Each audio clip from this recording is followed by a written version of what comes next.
But there are now more than 6 billion cell phones in the world today, 8 billion wireless transmitting devices, more than 50 billion are anticipated to form the Internet of Things.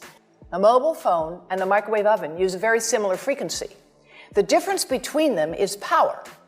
The power of the microwave oven is 1,000 watts, and of course that's power that can heat up a cup of water in maybe 60 seconds.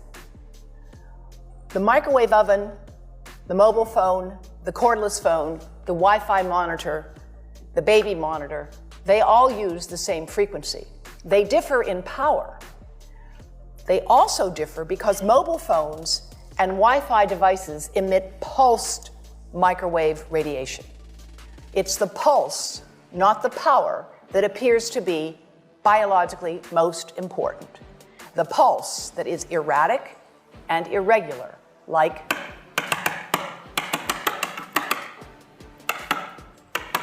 for thousands of minutes a month, for dozens of hours a week.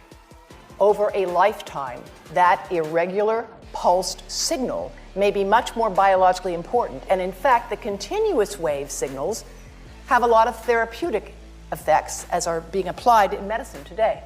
This is just to show you what happens in a 4-second mobile phone call. This is power density indicated here. And of course, a phone is on standby, it's not doing too much, but 900 times a minute it's looking for a signal. It says to the tower, where are you? Here I am. Where are you? Here I am. It's smart. That's how it's supposed to do. Now, when the phone rings, the worst time for you to put a phone right next to your head is when you answer it and say hello, because it's smart and it goes to max power. They're programmed to do that. Max power.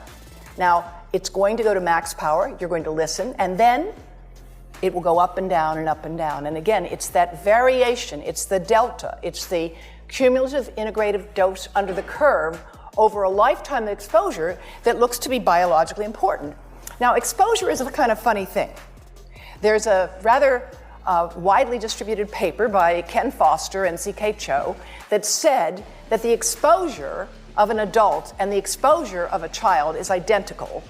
Here, showing you that a smaller adult head here, you see the amount of exposure is quite similar, but because the head is smaller, it will absorb proportionally more.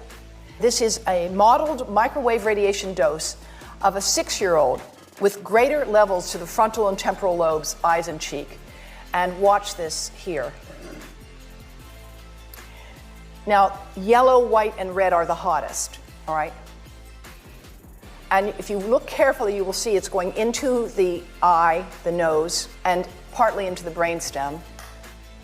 The next slide is going to show you something that might be of interest to students and faculty here. And that has to do with exposure to the reproductive organs. We call them the gonads, I think you say the testicles, and bone marrow. And look here at the radiation as it gets into the groin area. Based on this work and other studies that have been done around the world, the United States magazine Consumer Reports recently recommended that nobody keep a phone in their pocket.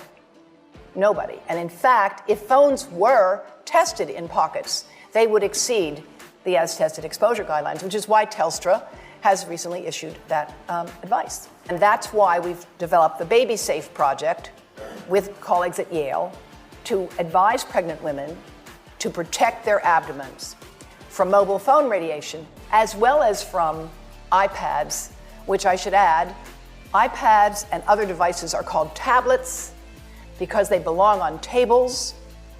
They are tested 20 centimeters away from that big guy that I showed you before. 20 centimeters away. They are not approved to be held in the laps of little children, although millions of kids are having them now in schools because the people involved in educational technology and those involved in public health research are not talking to one another.